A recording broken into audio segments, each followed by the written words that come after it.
आपका यूनिक प्रज्ञान यूट्यूब परिवार में मैं प्रज्ञान सर हार्दिक स्वागत करता हूं, वंदन करता हूं, अभिनंदन करता हूं। प्यारे साथियों, सुबह के 5 बज चुके हैं और जैसा कि आपको बेसब्री से रहता है इंतजार प्रश्नोत्तरी 50 का, तो आपके बीच लेकर के उपस्थित हूं हिंदी साहित्य प्रश्नोत्तरी 50, जिसका मुख्य उद्देश्य है आपके अध्ययन का आपको रिवीजन कराना। और 50 प्रश्नों की वन लाइनर शैली में रिवीजन श्रृंखला में हम लोग बहुत ही कम समय में 50 प्रश्नों का रिवीजन करते हैं। तो आज की इस पाठचर्या को प्रारंभ करने से पूर्व साथियों, देखते हैं आज का मॉर्निंग कोट्स। बड़ा प्यारा सा मॉर्निंग कोट्स है कि जिंदगी में हार तब नहीं होती, जिंदगी में हार तब नहीं होती जब आप हारते हैं, हार तो तब होती है जब आप हार मान लेते हैं। अगर अपने जीवन में अपने लक्ष्य के प्रति एकाग्रचित होकर के सकारात्मक ऊर्जा के साथ नियमित अध्ययन करोगे तो मेरा दावा है आपसे कि आप अपने जीवन में सफल होंगे और आपका लक्ष्य आपको जरूर मिलेगा। तो साथियों, इसी मॉर्निंग कोट्स के साथ प्रारंभ करेंगे शायद प्रश्नोत्तरी 50 और देखेंगे प्रश्नोत्तरी 50 का पहला प्रश्न। साहित्यकार की आस्था तथा अन्य निबंध ग्रंथ के रचनाकार कौन हैं? तो महादेवी वर्मा द्वारा लिखा गया यह निबंध ग्रंथ 1964 ईस्वी का प्रकाशित निबंध ग्रंथ है।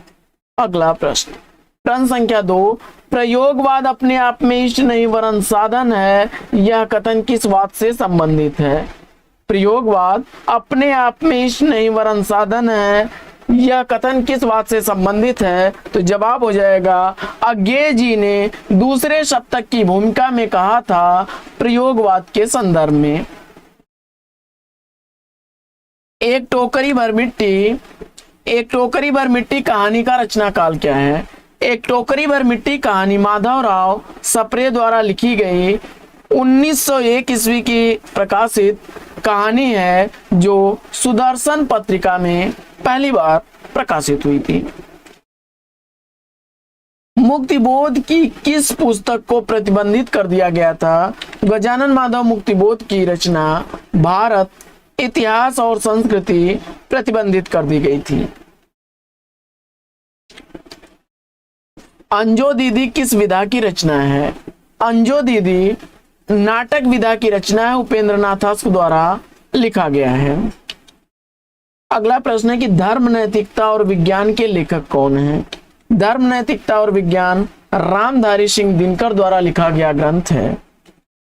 अगला प्रश्न है कि सुधा चौहान द्वारा लिखित जीवनी मिला तेज से तेज किसकी है? तो जवाब हो जाएगा, सुभद्रा कुमारी चौहान की जीवनी उनकी पुत्री सुधा चौहान द्वारा लिखी गई थी, जिसका टाइटल था मिला तेज से तेज।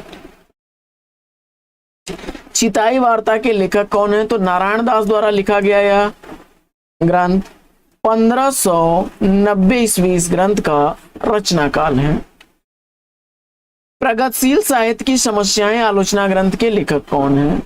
प्रगतिशील साहित्य की समस्याएं आलोचना ग्रंथ के लेखक हैं रामविलास शर्मा जी और 1954 ईस्वी इस ग्रंथ का प्रकाशन वर्ष है। अगला प्रश्न है कि एंग्री यंग मैन के रूप में चर्चित रचनाकार कौन है? तो एंग्री यंग मैन के रूप में चर्चित रचनाकार सुदामा पांडे धूमिल जी हैं। अगला प्रश्न, चंद्रदेव से मेरी बातें कहानी के कहानीकार कौन है? चंद्रदेव से मेरी बातें यह कहानी किसके द्वारा लिखी गई है? फटाफट उत्तर चयनित करिए। राजेंद्र बाला घोष की, जो बंग महिला के नाम से भी जानी जाती हैं, बंग महिला के नाम से जानी जाती हैं, इन्होंने 1904 ईस्वी में यह कहानी लिखी थी। भाषा काव्य संग्रह के लेखक कौन है? भाषा काव्य संग्रह महेश दत्त शुक्ल द्वारा लिखा गया ग्रंथ है। अगला प्रश्न है कि रेशमी टाई एकांकी के एकांकीकार कौन है? तो रेशमी टाई एकांकी राम कुमार वर्मा द्वारा लिखी गई एकांकी है। अगला प्रश्न है कि रसखान कवि का वास्तविक नाम क्या है? रसखान कवि का वास्तविक नाम सैयद इब्राहिम है। अगला प्रश्न है कि हिंदू पूजे देहरा मुसलमान मस्जिद किस कवि की पंक्ति है? तो जवाब हो जाएगा नामदेव की। अगला प्रश्न है कि केशवदास कोर्ट के कवि हैं, यह कथन किसका है? केशवदास कोर्ट के कवि हैं, यह कथन डॉक्टर विजयपाल सिंह का है। अगला प्रश्न है प्रश्न संख्या 17 कि बड़े आदमियों को अपनी नाक दूसरे की जान से प्यारी होगी, हमें तो अपनी नाक इतनी प्यारी नहीं। यह गोदान के किस पात्र की भावाभिव्यक्ति है? तो यह धनिया का कथन है। प्रश्न संख्या 18 है कि ठुमरी कहानी संग्रह के लेखक कौन है? तो ठुमरी कहानी संग्रह फणीश्वर नाथ रेणु द्वारा लिखी गई 1959 ईस्वी का प्रकाशित कहानी संग्रह है। प्रश्न संख्या 19 है कि उच्छ्वास काव्यकृति के रचनाकार कौन है? तो उच्छ्वास काव्यकृति सुमिंद्रानंदन पंत द्वारा लिखी गई 1920 ईस्वी की प्रकाशित रचना है। अगला प्रश्न है कि चंपा द्वीप जयशंकर प्रसाद द्वारा किस कहानी में वर्णित है? चंपा द्वीप जयशंकर प्रसाद द्वारा आकाशदीप कहानी में वर्णित है। अगला प्रश्न है कि शोकोच्छ्वास काव्यकृति के रचनाकार कौन है? शोकोच्छ्वास काव्यकृति जयशंकर प्रसाद द्वारा लिखी गई 1910 ईस्वी की प्रकाशित रचना है। अगला प्रश्न है कि कृष्णा सोबती द्वारा लिखित किस उपन्यास में अकेलेपन का जीवन जीने की अभिशप्त गाथा प्रस्तुत है? तो जवाब हो जाएगा समय सरगम 2000 ईस्वी का। अगला प्रश्न है कि गोदान कृषि संस्कृति का शोक गीत न होकर करुण महाकाव्य है, यह कथन किसका है? गोदान कृषि संस्कृति का शोक गीत न होकर के करुण महाकाव्य है, नलिन विलोचन शर्मा जी का कथन है। अगला प्रश्न है कि हिंदी के विकास में अपभ्रंश का योग कृति का प्रकाशन वर्ष क्या है? हिंदी के विकास में अपभ्रंश का योग कृति नामवर सिंह की रचना 1952 ईस्वी का प्रकाशन वर्ष है।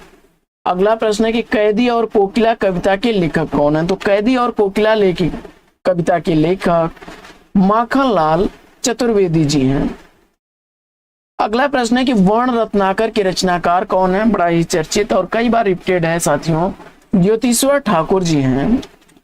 अगला प्रश्न है कि नायक खलनायक विदूषक नाटक के नाटककार कौन है? तो नायक खलनायक विदूषक सुरेंद्र वर्मा द्वारा लिखा गया नाटक 1972 ईस्वी का प्रकाशित नाटक है। रूप तरंग किसका काव्य संग्रह है? तो रूप तरंग काव्य संग्रह के रचनाकार रामविलास शर्मा जी हैं। अगला प्रश्न है कि सिख अमलदारी को उखाड़ती हुई ब्रिटिश साम्राज्यशाही का चित्रण किस उपन्यास में हुआ है? सिख अमलदारी को उखाड़ती हुई ब्रिटिश साम्राज्यशाही का चित्रण मैयादास की माणी उपन्यास में हुआ है। 1988 ईस्वी का प्रकाशन वर्ष। भीष्म साहनी द्वारा लिखा गया यह उपन्यास है। अगला प्रश्न है कि विद्यापति के गुरु का नाम क्या था? तो विद्यापति के गुरु का नाम पंडित हरि मिश्र था।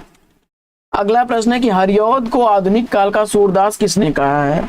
हरिऔध को आधुनिक काल का सूरदास कहने वाले गणपत चंद्र गुप्त हैं।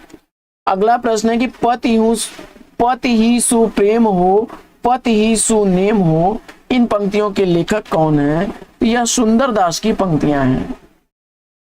प्रश्न संख्या 32 है 2 पैसे की जन्नत उपन्यास के लेखक कौन है? 2 पैसे की जन्नत उपन्यास के उपन्यासकार अब्दुल बिस्मिल्लाह है, बड़े चर्चित उपन्यासकार हैं, अक्सर परीक्षाओं में इनसे प्रश्न पूछा जाता है। अगला प्रश्न है कि पृथ्वीराज रासों में कितने छंदों का प्रयोग किया गया है? पृथ्वीराज रासों में 68 छंदों का प्रयोग किया गया है।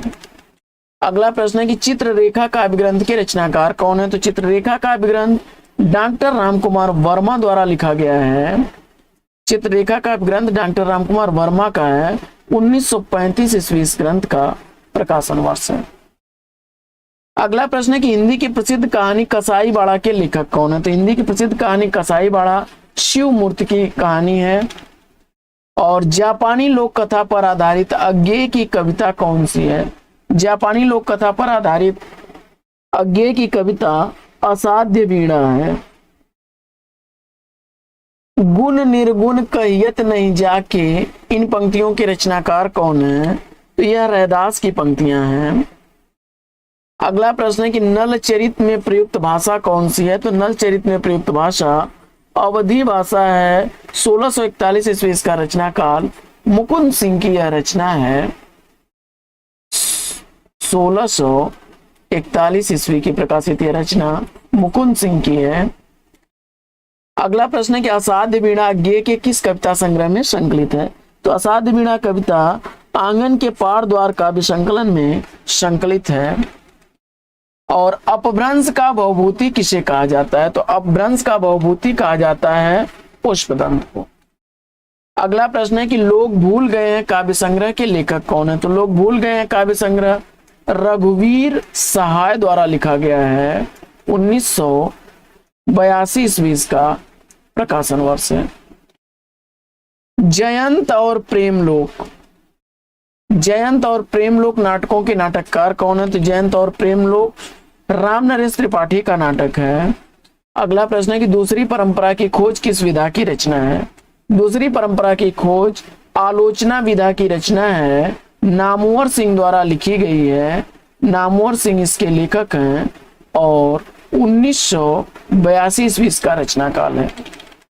अगला प्रश्न है कि मदन मोहन शंभू दयाल लाला श्रीनिवास दास के किस उपन्यास के पात्र हैं?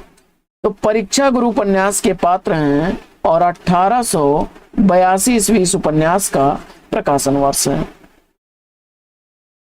अगला प्रश्न है कि सूखा बरगद उपन्यास के लेखक कौन है? तो सूखा बरगद उपन्यास मंजूर एहतेशाम द्वारा लिखा गया है। भ्रमरानंद उपनाम से कविता करने वाले कवि कौन है? तो भ्रमरानंद उपनाम से कविता करने वाले कवि विद्यानिवास मिश्र जी हैं। शकुंतला की अंगूठी नाटक के नाटककार कौन है? तो शकुंतला की अंगूठी नाटक सुरेंद्र वर्मा द्वारा लिखा गया 1990 ईस्वी का प्रकाशित नाटक है। अगला प्रश्न है कि कुमकुम काव्य संग्रह के लेखक कौन है? तो कुमकुम काव्य संग्रह बालकृष्ण शर्मा नवीन द्वारा लिखा गया है। अगला प्रश्न है कि कट गुलाब उपन्यास का प्रकाशन काल क्या है? तो कट गुलाब उपन्यास मृदुला गर्ग द्वारा लिखा गया 1996 ईस्वी का प्रकाशित उपन्यास है। तो साथियों आज की पाठचर्या में लेंगे यहीं पर विराम। वीडियो अगर अच्छा लगा हो तो वीडियो को लाइक और शेयर कर दीजिए। चैनल पर पहली बार है तो चैनल को सब्सक्राइब कर लीजिए। फिर मिलते हैं आपसे अगले वीडियो में एक नए प्रकरण, एक नए टॉपिक, एक नए अंदाज में। तब तक के लिए लेंगे आपसे विदा। आपका जीवन मंगलमय हो। बेस्ट विशेष बेस्ट ऑफ लक। जय हिंद साथियों।